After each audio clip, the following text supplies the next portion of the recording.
Hello everyone, I am Priyanka Gaur. Welcome back to my channel learning with pace. हम लोग English pedagogy की series को आगे बढ़ाते हुए चलते हैं। आज हम बात करेंगे कॉन्सेप्ट ऑफ एक्विजिशन के बारे में। ठीक है, तो एक्विजिशन का बेसिकली मतलब क्या होता है? इसका मतलब होता है अर्जित करना, या ये कह लो एक्वायर करना।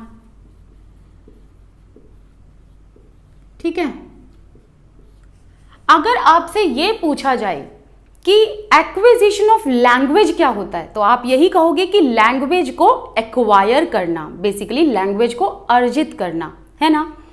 सो एक्विजिशन ऑफ लैंग्वेज को अगर हम समझें एक प्रॉपर लाइन में, तो कैसे समझेंगे? When language is learned naturally, जब कोई लैंग्वेज को आप नेचुरली लर्न करते हो, naturally without any systematic practice and grammatical rules, तो वो होती है एक्विजिशन ऑफ लर्निंग। मतलब आपने जब किसी लैंग्वेज को बिना किसी सिस्टमैटिक प्रैक्टिस के, बिना किसी ट्यूशन के, बिना किसी फॉर्मल एजुकेशन के नेचुरली सीखा, वही क्या होती है? एक्विजिशन ऑफ लैंग्वेज होती है।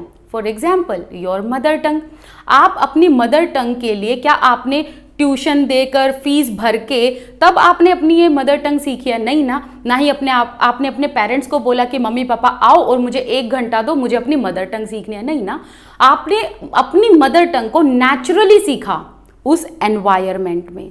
तो एक नेचुरल एनवायरमेंट में जो आप लैंग्वेज को सीखते हो वही होती है एक्विजिशन ऑफ लैंग्वेज। एंड वो लैंग्वेज कौन सी होती है? Basically your mother tongue. ठीक है, अब अगर आपसे ये पूछा जाए कि लर्निंग एंड एक्विजिशन, इन दोनों में से कौन से ज्यादा इंपॉर्टेंट है? देखो, हमने पहले बात की ना कॉन्सेप्ट ऑफ लर्निंग के बारे में इससे पहले। तो अगर ये पूछा जाए कि एक्विजिशन एंड लर्निंग, इन दोनों में से कौन सा सबसे ज्यादा इंपॉर्टेंट है, तो बेसिकली हम ये पाते हैं कि दोनों ही एक दूसरे के कॉम्प्लीमेंट्री हैं। कॉम्प्लीमेंट्री का मतलब एक दूसरे के पूरक हैं। ठीक है, तो लर्निंग के बिना एक्विजिशन नहीं, एक्विजिशन के बिना लर्निंग नहीं। लेकिन आप अगर कुछ बुक्स में उठाकर देखोगे तो एक क्रेशन करके एक लिंग्विस्ट हैं, उन्होंने कहा था कि acquisition is more important than learning. ध्यान रखना इस चीज़ को।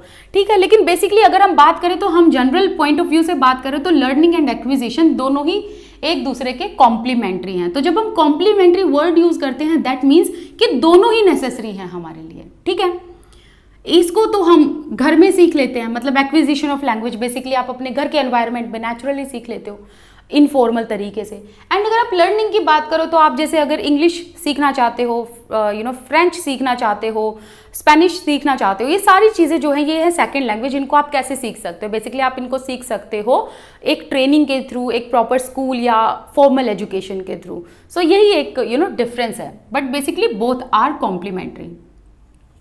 नेक्स्ट देखो, language acquisition is the process.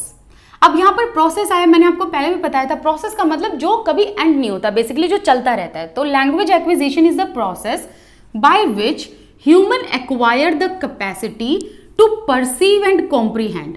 देखो, लैंग्वेज एक्विजिशन से एक ह्यूमन को क्या हेल्प मिलती है? बेसिकली हमारी जो कैपेसिटी है एक्वायर करने की वो बढ़ जाती है, परसीव करने की, परसीव मतलब सुनना बेसिकली। ठीक है, आप साउंड्स को परसीव करते हो ना, सुनते हो ना, तो साउंड्स को सुनने की कैपेसिटी आपकी बढ़ती है। इसके अलावा आप लैंग्वेज को कॉम्प्रीहेंड करते हो। कॉम्प्रीहेंड का मतलब है, कॉम्प्रीहेंड करना मतलब समझना। ठीक है, as well as to produce sound, है ना। तो हम देखो क्या करते हैं, हम बेसिकली हमारे आसपास जब पेरेंट्स बोलते हैं, चलो बच्चे का एग्जाम्पल लेते हैं, बच्चे के आसपास पेरेंट्स हैं, वो बोल रहे हैं, तो बच्चा उन साउंड्स को क्या कर रहा है? परसीव कर रहा है, सुन रहा है। ठीक है, सुनकर वो क्या कर रहा है? उन वर्ड्स को समझने की कोशिश कर रहा है, कॉम्प्रीहेंड कर रहा है, एंड समझकर उन साउंड्स को प्रोड्यूस करने की कोशिश कर रहा है, जिसे हम कहते हैं replication of the sound. And उन वर्ड्स को यूज करने की भी कोशिश कर रहा है, एंड उन सेंटेंसेस को बनाने की कोशिश कर रहा है जो वो अपने आसपास सुनता है अपने मम्मी पापा, दादा दादी, भाई बहन से। ठीक है, और फिर ये चीजें जो हैं उसको कम्युनिकेशन में हेल्प करती हैं। तो यहाँ पर जो ये वर्ड है ना, प्रोड्यूस साउंड, आपको पता है ना कि बच्चा साउंड्स वगैरह को कब प्रोड्यूस करने लग जाता है? बेसिकली एक अपने फर्स्ट सेंटेंसेस कब बोलने लग जाता है ना। तो अगर हम 6 to 8 मंथ्स के बच्चे की बात करें तो 7 से 8 महीने के बीच का जो बच्चा होता है वो साउंड्स को ऐसे सुनकर उनको रेप्लिकेट करने की कोशिश करता है, वर्ड्स को बड़बड़ाने की कोशिश करता है, जिसे हम कहते हैं बैबलिंग।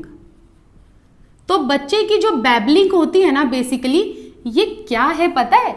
ये है एक्विजिशन ऑफ लैंग्वेज, क्योंकि बच्चा उन्हीं वर्ड्स को बैबल करता है जो वो अपने आसपास सुनता है, जो कि उसकी मदर टंग है बेसिकली, है ना। तो इसलिए बैबलिंग का एग्जांपल जो है वो एक्विजिशन में आएगा, एक्विजिशन ऑफ लैंग्वेज में आएगा।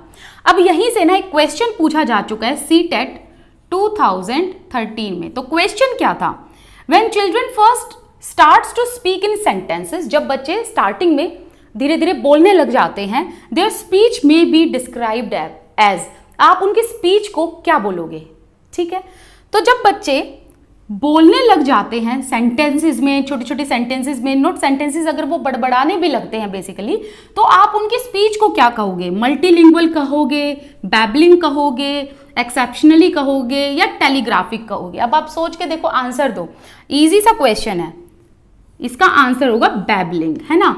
तो बच्चा जो है, इसमें एज भी पूछी जा सकती है कि बच्चा बैबल कब करता है? 6 से 8 महीने के बीच में। ध्यान रखना, ये बहुत इंपॉर्टेंट क्वेश्चन है।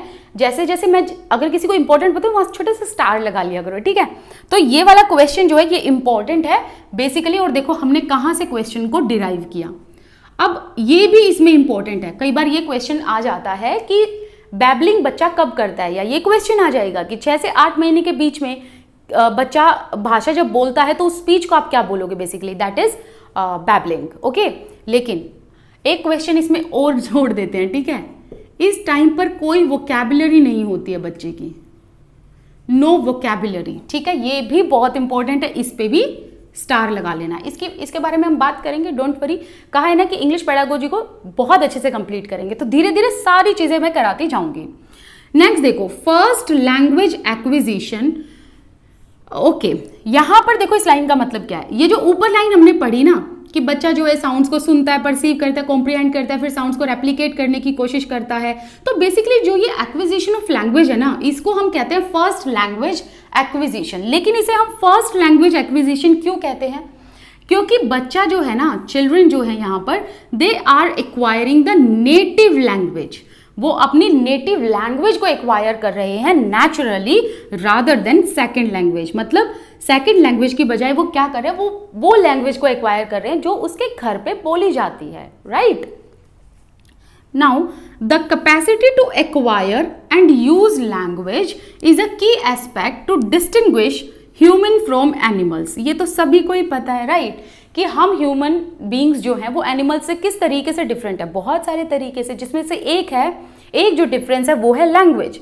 ऐसा नहीं है कि एनिमल्स की लैंग्वेज नहीं होती है, उनका कम्युनिकेशन भी एग्जिस्ट करता है। ध्यान रखना, एनिमल्स का, जानवरों का भी अपना एक कम्युनिकेशन है जो एग्जिस्ट करता है, बट डिफरेंस आप सभी को पता है कि हमारी जो लर्निंग है, हमारी जो एक्विजिशन है वो अलग तरीके से होती है।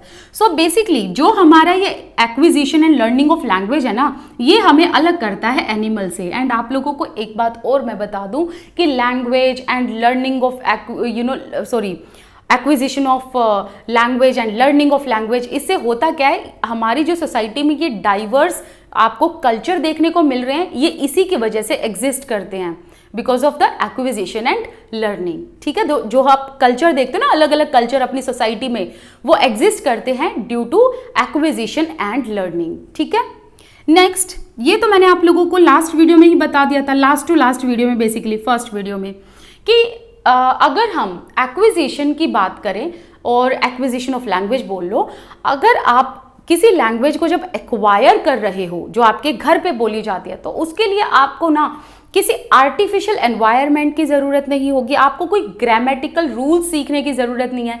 ये सारी चीज़ें ना आपके एक्चुअली माइंड में ऑलरेडी आ जाती हैं, ये आपको पता ही नहीं चलता, आप ऑटोमेटिकली उन चीज़ों को ग्रैस्प करने लगते हो, उन साउंड्स को ग्रैस्प करने लगते हो जो आपके मम्मी पापा बोलते हैं, जो लैंग्वेज आपके मम्मी पापा बोलते हैं, उन साउंड्स को ग्रैस्प करके आप प्रॉपर कम्युनिकेट कर पाते हो उन्हीं की प्रोनाउंसिएशन में। So this is what is your mother tongue और नेटिव लैंग्वेज। ठीक है, तो इसके लिए आपको ना तो किसी ग्रामर रूल की ज़रूरत है एंड ना ही किसी सिस्टमेटिक प्रैक्टिस की ज़रूरत है, क्योंकि जब बच्चा यहाँ पर बड़बड़ाता है, तो जब बच्चा यहाँ पर बैबलिंग करता है, वो अपने मम्मी पापा के साउंड्स को ही रेप्लिकेट करने की कोशिश करता है बेसिकली। ठीक है, तो इस तरीके के क्वेश्चन जो हैं इंग्लिश पेडागोजी में आपको देखने को मिलेंगे कि ऐसे ऐसे क्वेश्चन आते रहते हैं। अब मैं ये सोच रही हूँ कि क्यों ना ये जो लर्निंग एंड एक्विजिशन का पार्ट है, इसको पूरा कंप्लीट कराने के बाद पहले इसी के क्वेश्चन आंसर हम कर लें। तो अगर आपको ये आइडिया सही लग रहा है तो मुझे कमेंट सेक्शन में बता देना, ताकि हम चैप्टर वाइज हर एक चैप्टर के क्वेश्चन आंसर भी कर लें और आपको वो चैप्टर क्लियर भी होता जाए, और फिर जब फाइनल टाइम आएगा ना, जब सारा सिलेबस कवर हो जाएगा, तो हम सारा रिवाइज कर लेंगे। चलिए मिलते हैं नेक्स्ट वीडियो में। Till then bye bye. Thank you so much for watching this video. Thank you.